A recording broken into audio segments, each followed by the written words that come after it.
बिस्मिल्लाहिर्रहमानिर्रहीम, अस्सलाम वालेकुम जी एंड वेलकम बैक। आ गए हैं हम 15th लेक्चर पे और कब ये जर्नी शुरू हुई, कब ये ख़त्म हो जाएगी। उम्मीद करते हैं जी कि जल्द अज जल्द कैंपस में मुलाकात होगी और इस दुआ के साथ कि आप लोग अपने घरों में खुश रहें, आबाद रहें और सेहतमंद रहें। हम चलते हैं जी आज के टॉपिक की तरफ। आज का हमारा टॉपिक है जी accounts for partnership business.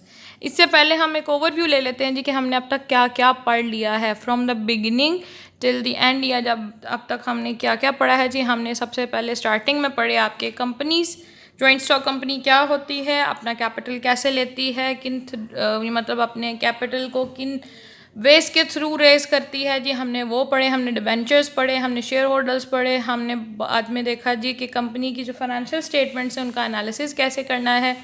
Company के हमने फाइनल अकाउंट्स भी बनाए, मतलब जर्नल के बाद हमने एंट्रीज पास करने के बाद उसके फाइनेंशियल अकाउंट्स बनाए। फाइनेंशियल अकाउंट्स बनाने के बाद उन फाइनेंशियल अकाउंट्स का एनालिसिस करना सीखा। एनालिसिस के बाद हमने देखा जी कि अगर आपके पास क्लोजिंग स्टॉक की वैल्यू नहीं दी हुई तो आपने कॉस्ट ऑफ गुड्स सोल्ड या क्लोजिंग स्टॉक दोनों कैसे फाइंड आउट करनी है। फिर आपने क्लोजिंग स्टॉक को रिकॉर्ड करने के मेथड या मेथड्स ऑफ रिकॉर्डिंग इन्वेंट्री पढ़े दी, वो हमने पढ़े LIFO, FIFO and average costing method.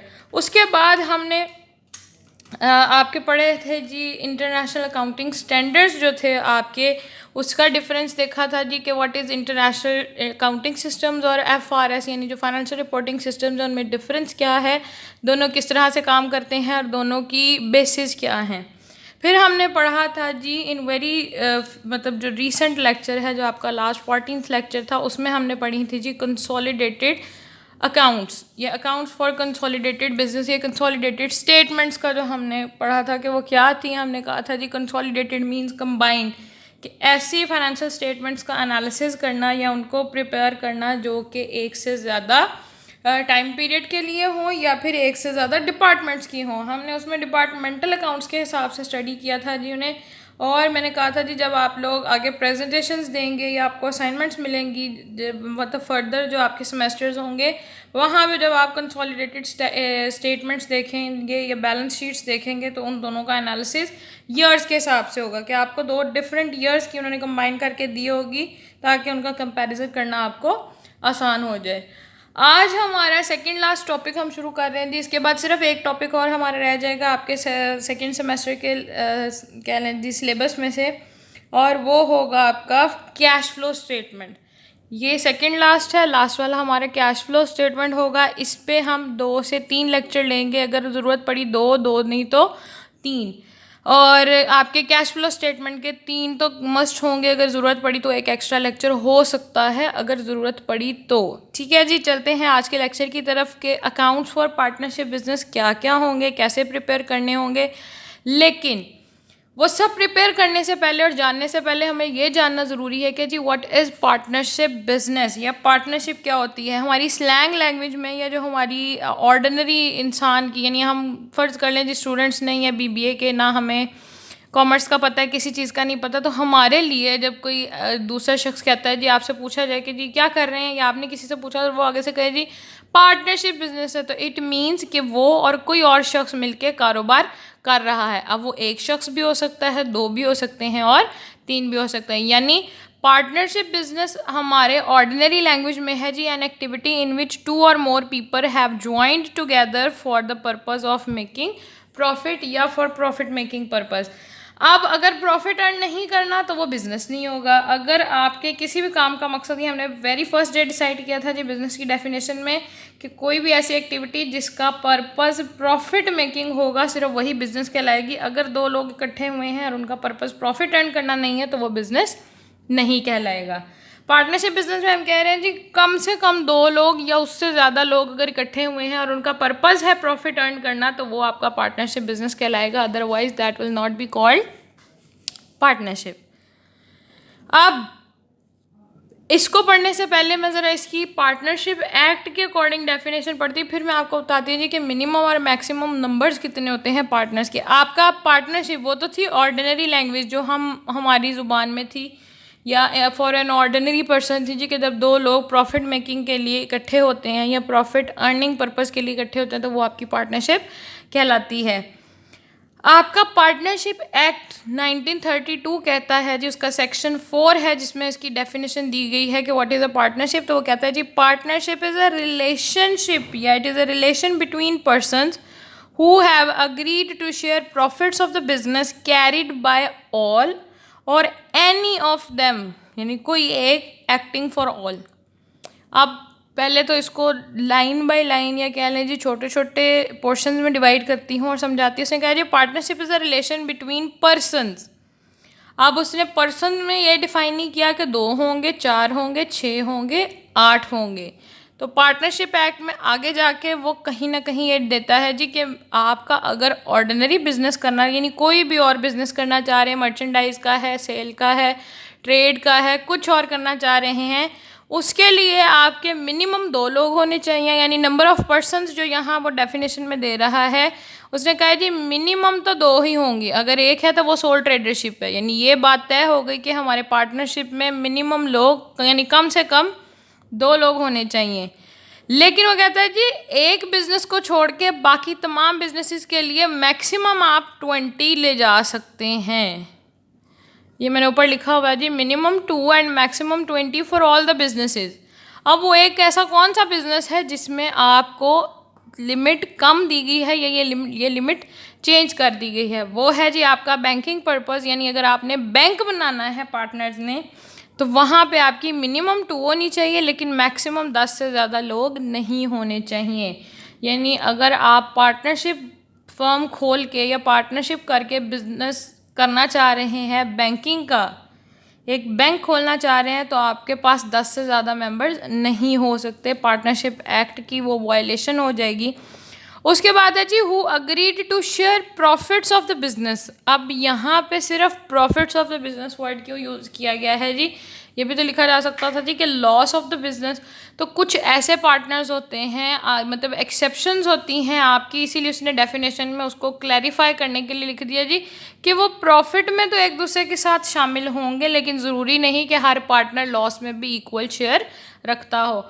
वो अगर जिन बच्चों ने, फिर दोबारा से वही कहूँगी जी कि आई एम नॉट डिस्क्रिशन मैं नहीं कर रही किसी की भी कि बच्चों ने आई.कॉम किया हुआ या नहीं किया हुआ, बट जिन बच्चों ने आई.कॉम किया हुआ उन्हें पता होगा जी आपकी डिफरेंट, यहाँ पे इतनी डिटेल से डिस्कस करना ज़रूरी नहीं है हमारे लिए वो टाइप्स ऑफ पार्टनर्स।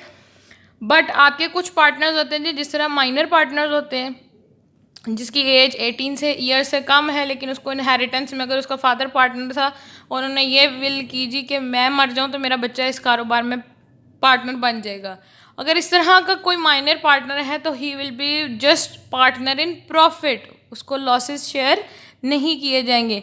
इसीलिए आपकी डेफिनेशन में से कहा है जी, who agreed to share profits of the business. यानी हर बंदा जो पार्टनरशिप में मेंबर है, पार्टनर है, वो प्रॉफिट में तो लाजमी हिस्सेदार होगा। लॉस के लिए डिस्क्रिशन है जी कि वो पार्टनरशिप में आपका मेंबर रहता है लॉस में या नहीं। उसके बाद है जी, कैरिड बाय ऑल और any of them acting for all. इसका मतलब ये है जी कि उस पार्टनरशिप बिजनेस में या तो सारे पार्टनर ही एक्टिवली पार्टिसिपेट कर रहे होंगे। एक्टिवली पार्टिसिपेशन का मतलब है जी सारे उसमें काम कर रहे होंगे कि एक ऑफिस बना हुआ है, अगर 10 लोग हैं, 20 लोग हैं, वो सारे के सारे मिलके काम कर रहे हैं। कोई मतलब मार्केटिंग का संभाल रहा है, कोई सेल्स का डिपार्टमेंट संभाल रहा है, किसी ने अकाउंट्स का संभाला हुआ है। लेकिन समटाइम्स ऐसा होता है जी, कुछ पार्टनर्स कहते हैं जी मैंने पैसा इन्वेस्ट कर दिया है, अब आपका काम है जी कि प्रॉफिट अर्न करें या कुछ एक्टिविटीज़ अर्न करके प्रॉफिट्स को जनरेट करें। तो एनी ऑफ देम का मतलब है जी कोई एक भी, अगर 2 लोग हैं कम से कम, सपोज इसकी एग्जांपल देती है जी, अगर 2 लोगों ने मिलके, एक शख्स के पास पैसा है, नॉलेज नहीं है, दूसरे के पास नॉलेज था, डिग्री थी, उन्होंने कहा जी कि तुम पढ़े लिखे हो, मेरे पास पैसा है, हम ऐसा करते हैं जी हम एक एकेडमी खोल लेते हैं, तुम्हें बिल्डिंग और पैसा मैं, यानी कैपिटल मैं इन्वेस्ट कर देता हूँ, पढ़ा तुम लेना। अब जिस शख्स ने बिल्डिंग दी है, पैसा इन्वेस्ट किया है, पार्टनर तो वो है, लेकिन उसको पढ़ाना नहीं आता।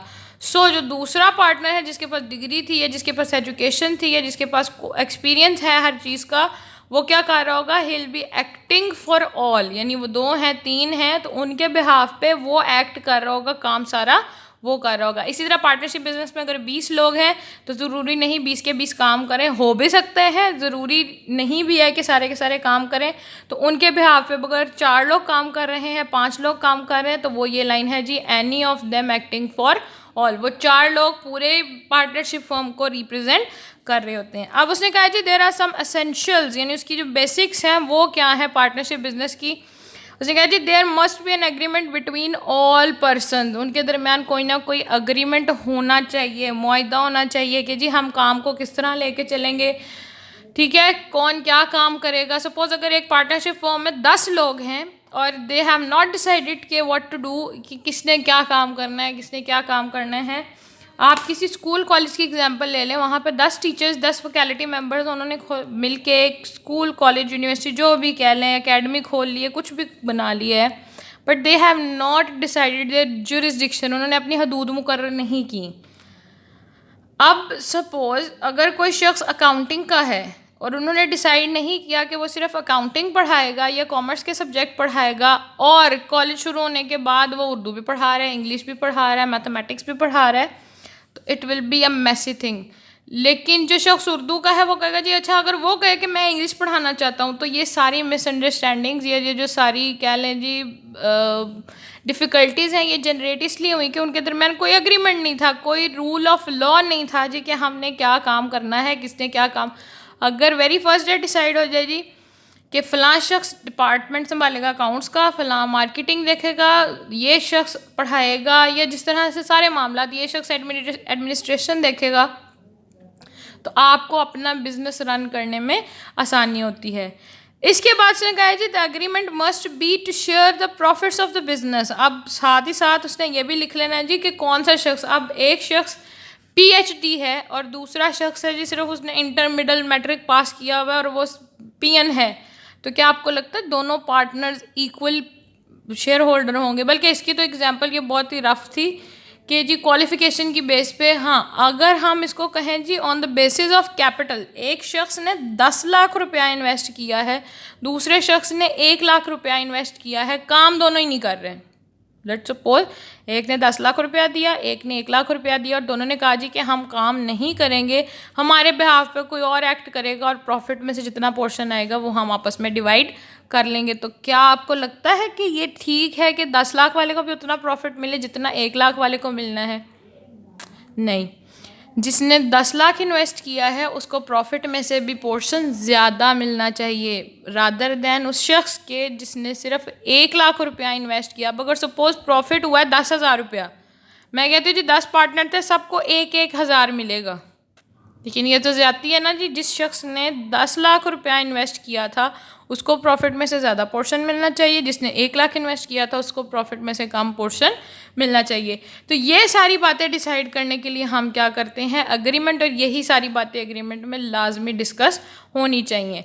The business must be carried by all और any one of them acting for all, ये हमने पहले देख लिया जी। अच्छा, ये भी नहीं हो सकता कि पार्टनरशिप बिजनेस में पार्टनर्स बिजनेस तो बनाए लेकिन खुद कोई एक्ट कर ही ना हो, यानी कोई एक्ट कर ही ना रहा हो, सारे क्या करें जी लंबी तान के घर जाके सो जाएं, बंदे हायर किए हों, आखिर उन लोगों को किसी ना किसी ने देखना है, किसी न किसी ने उन्हें जज करना है।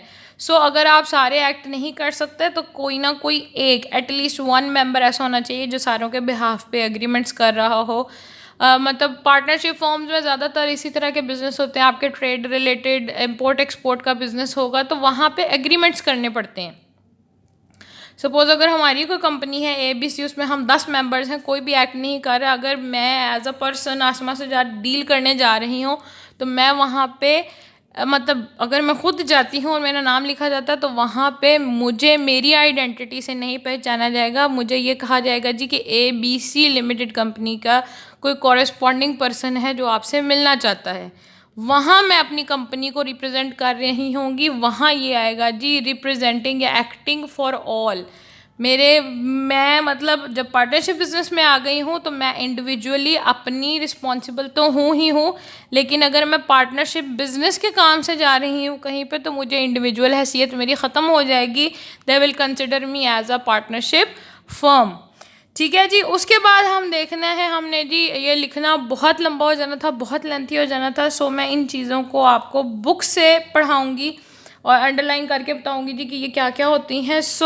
अब हमने आगे क्या पढ़ना है जी, व्हाट इज़ पार्टनरशिप अग्रीमेंट या पार्टनरशिप डीड क्या होता है, पार्टनरशिप डीड में कंटेंट्स क्या होते हैं या उसके एलिमेंट्स क्या क्या होते हैं, और अगर हमने पार्टनरशिप डीड या अग्रीमेंट नहीं किया तो उस पर कौन कौन से रूल्स अप्लाई होंगे पार्टनरशिप फॉर्म पे।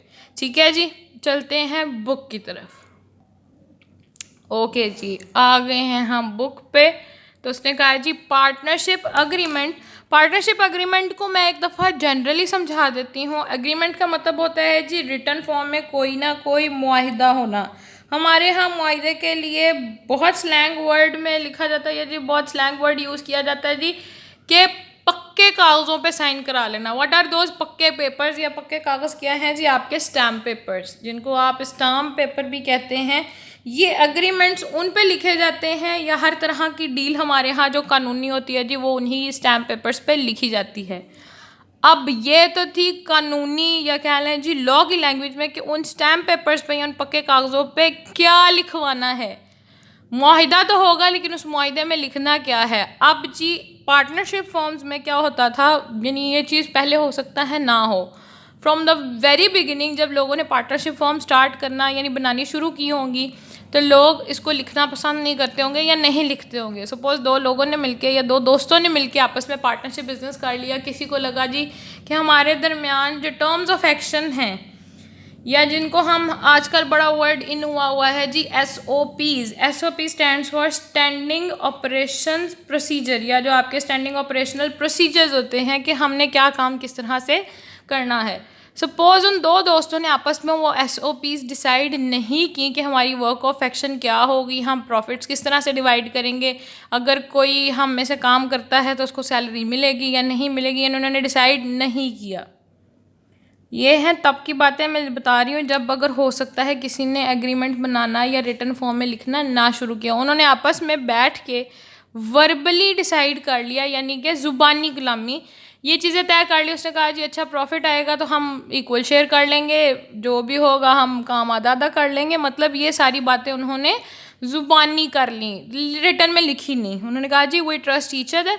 लेकिन सपोज़ 5 साल बाद 10 साल बाद जब आपका बिजनेस ग्रो कर गया, हो सकता है किसी एक पार्टनर की नीयत बदल जाए। इंसान है, गलती का पुतला है, और सबसे बड़ी बात इंसान का तमा और लालच कभी भी ख़त्म नहीं होता। सपोज़ 5 साल बाद 10 साल बाद आपका बिजनेस ग्रो कर गया और वही पार्टनर जो कि ज़ुबानी कलामी बैठ के एक दूसरे से मोहब्बतें दावे सब निभा रहे थे, उनमें से एक ने गद्दारी कर दी और वो मुकर गया। उसने कहा जी हमारे दरमियान तो ऐसा कुछ डिसाइड नहीं हुआ था, तुम 2 घंटे काम करते हो, मैं 10 घंटे काम करता हूँ ऑफिस में बैठ के।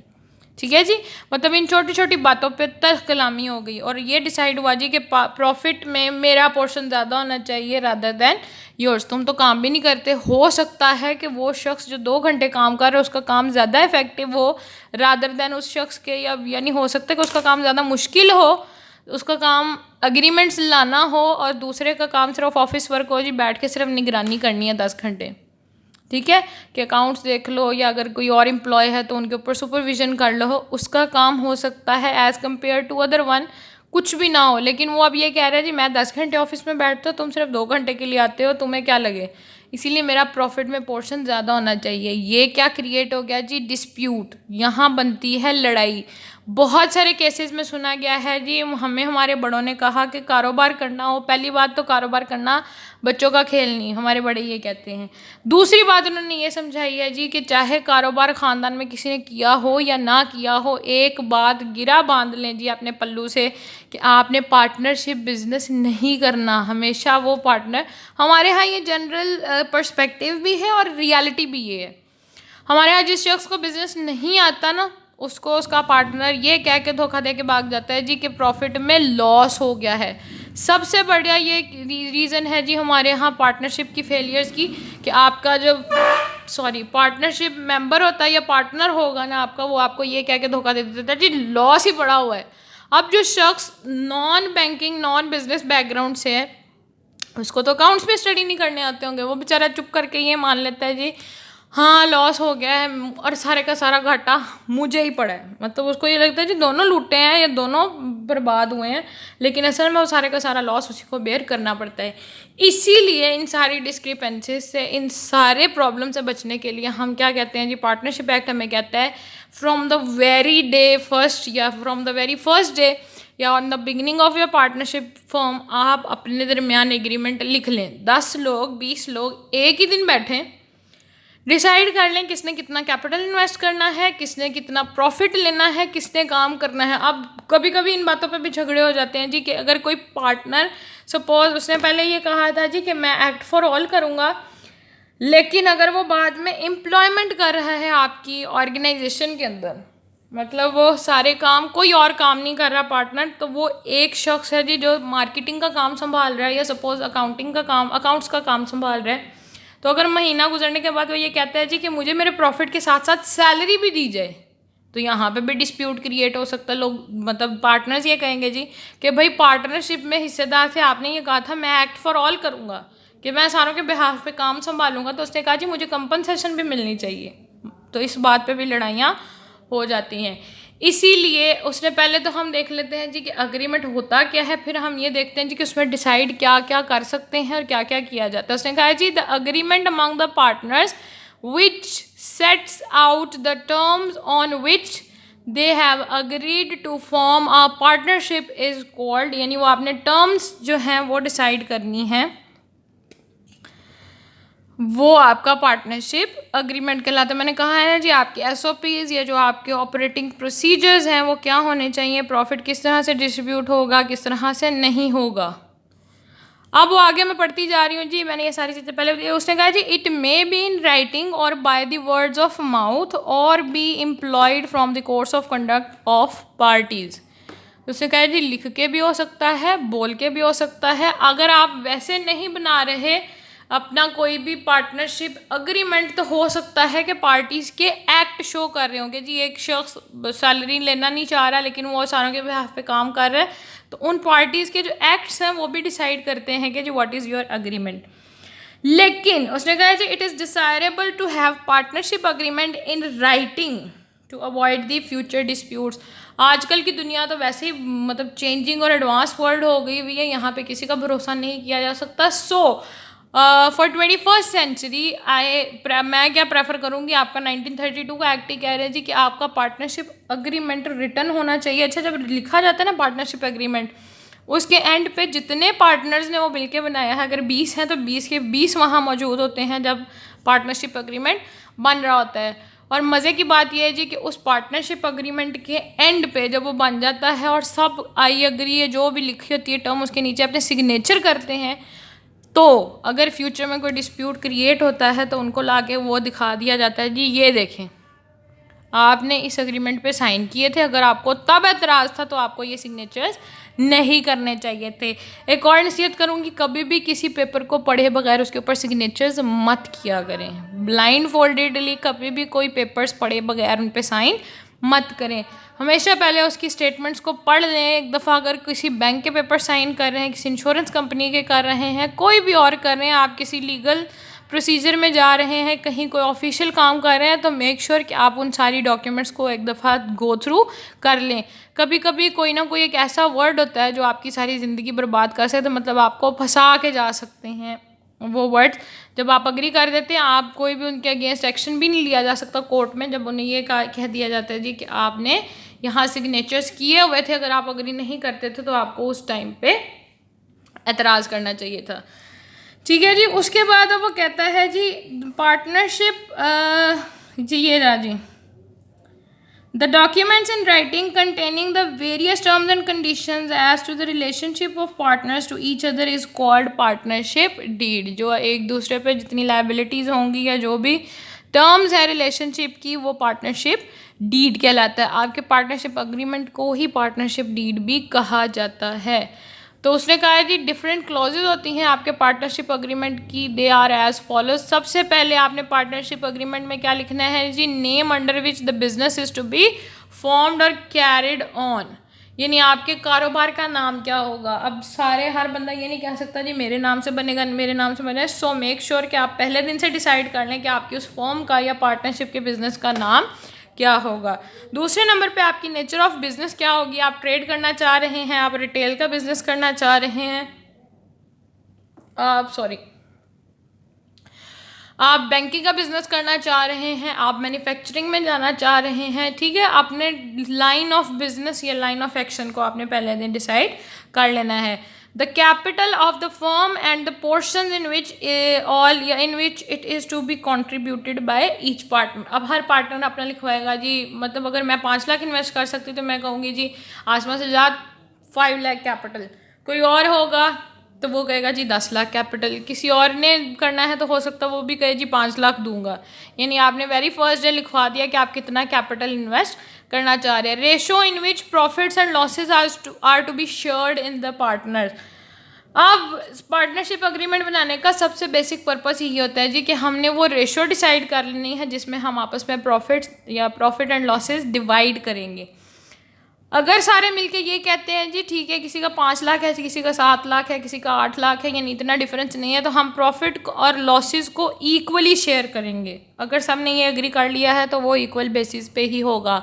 अगर हर बंदा ये कहता है जी कि एक ने 5 लाख किया है, दूसरे ने 10 लाख किया है, तो उसको 10 लाख वाले को प्रॉफिट में से डबल हिस्सा मिलेगा। अगर ये डिसाइड हो गया है तो ये चलेगा सारी ज़िंदगी आपकी पार्टनरशिप फॉर्म में। तो it depends upon your partnership agreement. उसके बाद वो कहता है जी amount which each partner is allowed to withdraw in the anticipation of profit from the business. यानी जी आपकी ड्राइंग्स, ये भी आपने डिसाइड करना होता है जी कि कोई अपने पर्सनल यूज़ के लिए दरमियान में से चीज़ें या पैसे ले जा सकता है या नहीं। अगर ले जा सकता है, पहले तो ये डिसाइड करना है जी कि ड्राइंग कर सकते हैं या नहीं। इन केस अगर आपने ड्राइंग्स अलाउ की हैं तो फिर आपने वो लिमिट भी बतानी है जितनी लिमिट तक आप वो ड्राइंग्स या आपका पार्टनर वो ड्राइंग्स कर सकता है। Amount of salaries and other allowances if payable to the partner. उसने कहा कि अगर तो सैलरीज देनी है तो वो भी बता दें, नहीं देनी तो ओके, अगर देनी है तो ये भी डिसाइड करें जी कि वो कौन से काम की कितनी सैलरी दी जाएगी। ओके जी, छोटे से ब्रेक के बाद आती हूँ, अजान होने वाली है तो अजान के लिए छोटा सा ब्रेक।